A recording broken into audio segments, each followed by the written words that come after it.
Welcome everyone to the Anime Eats Gang, where we watch and react to nothing but anime. Right now we're watching Demon Slayer Season 1, Episode 21. Yes. Against Core's rules. It sounds so awkward. Against Core's rules. So that means that somebody's breaking the law right now. Somebody's fucking up right here. We had a request from a patron to go ahead and react to a special 12-episode anime called Kenja no Mago. I don't know if I'm saying it right, but it also translates into the wise man's grandchild. And we just reacted to the first episode, and it was really good. So that's available on our highest Patreon tier. If you want to join us over there, you can also make special requests to us as well. If you want to join the tier and request an anime, then that would be very awesome. Literally any anime. Like any anime. One Piece. If y'all really want us to do it, we'll do it. Yeah, you know what I'm saying? We'll react to it over there if you want us to. So yeah, just put in your request, talk to us, message us, whatever you feel comfortable doing. And that's it. Well, let's get this video started in 3, 2, 1, go. So it's really interesting to me. I feel like he has, I don't know, his eyes, Giyu's eyes are so, like, dead, you know? And I feel like it shows, like, a loss of empathy and sympathy towards the constant, towards everything. Because the thing is, if you have any favoritism or anything as a Hashira, which you're faced with the most traumatic demon experiences out there, including this one, then I feel you become desensitized. And I feel like his eyes definitely portray that, you know? Sure. But it's also supposed to fit his personality because he's obviously very, like, quiet and plain. He slick at the same look like Erwin from Attack on Titan. Slick. He has the same, like, vibe, I guess. Like the same, like, you know, seem like he cold. Because, like, a lot of shit be going down in Attack on Titan, but he be, like... He never really shows emotion. Yeah, so you know? He has that, like, kind of emotionless appearance, right? And, you know, it makes sense why he does. But it's interesting that it doesn't seem like he even thought twice. I don't think he even thought twice about defending Tanjiro and Nezuko when they were on the ground and Shinobu came charging for them, you know? He didn't even think twice and he defended them. And then it was too late, really, for him to do anything but. So that was him reacting straight off of, like, instinct and emotion. And that's interesting as hell. And it's interesting because I feel like he has some sort of, like, inclination, something is making him... what's the word I'm looking for? It's clearly saying because he revert back to the flashback of Nezuko jumping in front of Tanjiro. So he's seen it firsthand. If that's why everybody else was still trying to kill Nezuko, because they haven't seen that. Yeah, and they don't know, you know. And I feel like he sees something in them. You know, like from the beginning, he was supposed to kill her, and he laid off of them because of what was happening. So I like feel they had that whole interaction and that whole talk exchange that they had in that episode. Right. And yeah, for sure. And so, like, Shinobu coming in and then literally not understanding what he's doing. Like, you know, she seems like she never loses her cool. The day she loses her cool, something crazy must be going on. But, you know, she's just like, you know, I just don't understand. This is a violation of the rules. Like, I'm not breaking anything. You're violating the rules. Especially talking about you saying that we can't be friends with the demons. But I really don't. But I feel like the reason he can't say anything is because he broke the rules back then, too. He was supposed to kill Nezuko, so he can't just straight up tell Shinobu, well, you know, back in the day I ran into them and she was defending him. How crazy is that going to sound? And then he also is giving himself up by saying that. And just because it's awful feeling, because he can't straight up like, I just have a feeling like she's just different. Of course. I mean, that's not enough, so that's why he really can't say anything. But he knows and he feels that Tanjiro is special.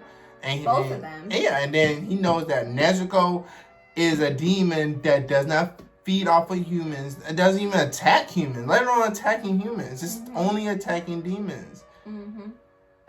Like, you know, so now, but now this is interesting that the fucking headquarters said, get them in custody, bring them through, and look at all them motherfuckers, brother. I mean, it's about time, because why wouldn't you take them in? They're such a miracle. They're a walking miracle, you know what I mean? So, like, why wouldn't you want to take them in and learn more about them and understand what's happening? Because that's a super big lead into what's going on with demons and how to eradicate them for good, you know, or work with them in some way. And to the point where, my bad, go. And I understand why Shinobu and Giyu feel the way they do. I understand why all of them do, because, you know, we look at Tanjiro and Nezuko and go, can't you see? Like, they're innocent and blah, blah, blah. But I get why they would strictly follow the rules, not question anything, because why else would they do that at all? You know what I mean? And like when Tanjiro's like, this is my baby sister, you know, she doesn't think, oh, you're right, I shouldn't kill her. She thinks, oh, dang, she's about to become a ravaging monster. I'm so sorry. Let me take care of that. You know, I was just using a special type of,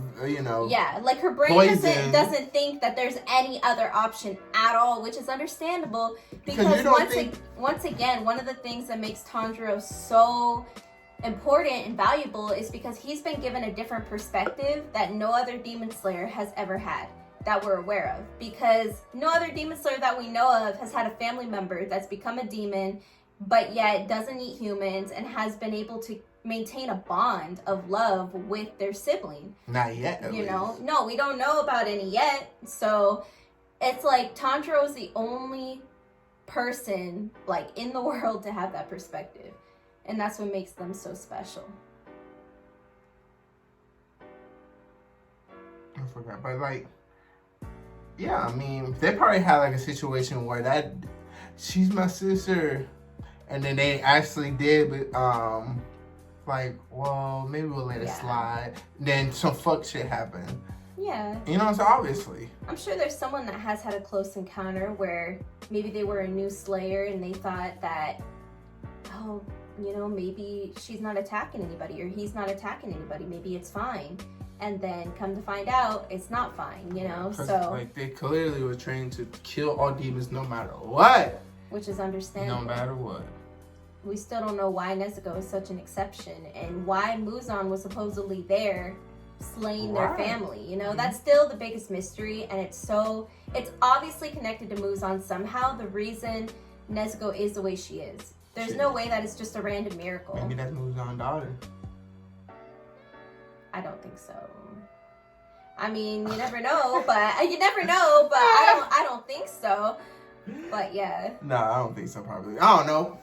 But man, seeing the crew at the end had me like, I'm waiting. I was so waiting. They all look so dope. I cannot wait to meet them all individually. The homegirl with the pink to green hair, and then the tall nigga in the back with like, he looked like his eyes are blind because he looked like he had no pupils, and like the dude with the black and orange hair, and he's like in like a puff ball, whatever. He looks cool. Like everybody there just looking kind of dope, those must be the other Hashira. Yeah, they are. I think that's what they said. And I love it because I personally have not watched an anime that plays with color and hair color the way that they do. Right. My bad. Keep going. Yes. Oh, no, my bad. Yeah, he just had yellow and orange hair with a bushy ass eyebrows. Look like. But look at he looked like Akuma in the back mixed with Broly. He look like he's blind. He doesn't have even pupils. Look, he looks like Broly. Look, he even had like.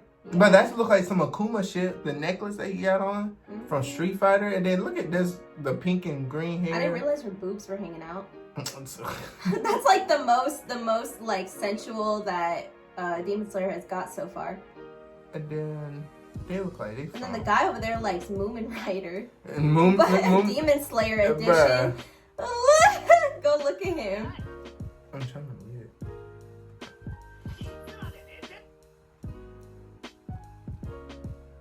He said, "Oh shit!" I started zooming out, panning out. Yeah, look, these are the other Hashiras. And look, does he have a freaking nunchuck? Is that a nunchuck? Bruh, yeah, they might be nunchucks. Bruh, I cannot wait. Yeah. I cannot wait. He look like he probably. I just really love how they played with their designs. I've never seen characters that look like this. That's so cool. Yeah, very cool. Yeah, look at how massive he is. Look how massive. He's on one, dog. He's Broly mixed with Akuma. I mean, I know Shinobu is like really small, but still, he's massive. He's 7'2", bro. Homeboy or homegirl, I don't know, with the blue and black hair, looks like he could be related to the demon that just died. Yeah, she lit with the hair. Yeah, but I cannot wait. And then, and Inosuke. Yeah, Inosuke's. Inosuke. He is going through character development because this is what we were talking about. This is what I was just mentioning in our reaction to the bonus anime we're watching on Patreon, you know, where I said that he hasn't really been exposed to other people, so he doesn't really know what his skill level truly is. He doesn't know how to scale it, you know, but now Inosuke's been around people, and he's like, shit, that person did that person did that, I didn't do anything, you know? I didn't kill not one demon. Yeah, and he's going through definitely a hit to his pride right now, but it's gonna make him better. I know it is. It's character development for sure. Oh yeah, he's gonna get better. He will. But he's definitely going through a wake-up call. But he cannot think. I mean, I understand him thinking that way, but still, you did your thing. Don't think that you did not do your thing. They all did. They all did. They all did. In comparison to the Hashira's, boy. They did their thing. They almost damn near did it all by themselves. Yeah. If Homeboy did not detach his own head, they pretty much did them all. Except for the other demons. There are other demons. Yeah. He came in and caught his caught that. Yeah, it was like a demon infestation. Yeah, but damn. Yeah, but speaking of demons, they decided to give us a more in-depth backstory of the demon that they just killed, and it's just it's like. They went into a lot of detail for this one, like very vivid. They took a whole section of the episode to honor him. But I feel like it was very important to showcase that in order for you to feel pain for the demon, see Tanjiro's reaction, then see Giyu's reaction to it, and see the difference between that. Because feeling all of that, being like captivated by how sad the story is and how sweet Tanjiro is, and then it like breaks your heart to see any foot walk onto the demon's leftover robe. You know what I mean? Like, so I feel like it was portrayed that way to highlight that action.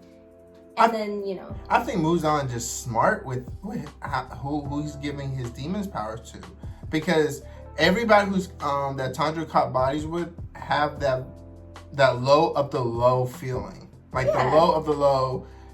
Everything, and then they will accept it. Imagine you going to somebody who have everything. Hey, yo, man, you know what I'm saying? Going on, let me give you my powers. They'd be like, no, I don't need that, or whatever. I don't know. But they're not gonna be so desperately wanting to want their powers and then to fight and join him. And, so he's targeting people who just blow to the, especially not having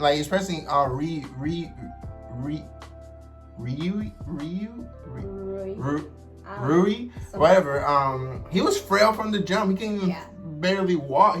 He could barely walk and everything. He said, "Look, I got you." And of course, he's going to accept that. And that's because the people who are at a very low point in their lives, or have the lowest self-esteem and go through traumatic things, they can be the easiest to manipulate and prey on. And be very, very, very, very loyal too. Because you can give it to somebody who got it all, but still want more power. But are they gonna be loyal? But they don't have anything else. They're gonna be they're not gonna be loyal. They're not gonna no. They're gonna be a liability. Mm-hmm. They're gonna be a liability. Yeah. Exactly. So he knows how to, because he does get people who. Because if you look at any villain that takes in a sidekick, I guess, or someone to help them out, usually it's people who have nowhere else to go. It's kind of like Overhaul in My Hero. And Zabuza and Zabuza and all these people that you look at, they take in people who have nothing else. And feel like they need somebody or they need guidance or something, and so they come in and they're that person, and so then that person that they take in feels like they owe something to that person, so they're loyal. They do what they want. They listen to them, you know. So it's very smart. And then to compare it to Orochimaru, giving Sasuke the curse mark and give him more power so he can defeat Itachi. But look what happened to their relationship. Mm-hmm. You see what I'm saying? Mm-hmm. Yeah. So. That will be Muzan with all these mother divas doing this. And then speaking of power too, it's very interesting that, you know, I never really thought about it the way that this demon was talking about it, where he said, you know, as I became the strongest and stronger, less people are able to support me and be the one to shield me and protect me. And I'm like, wow.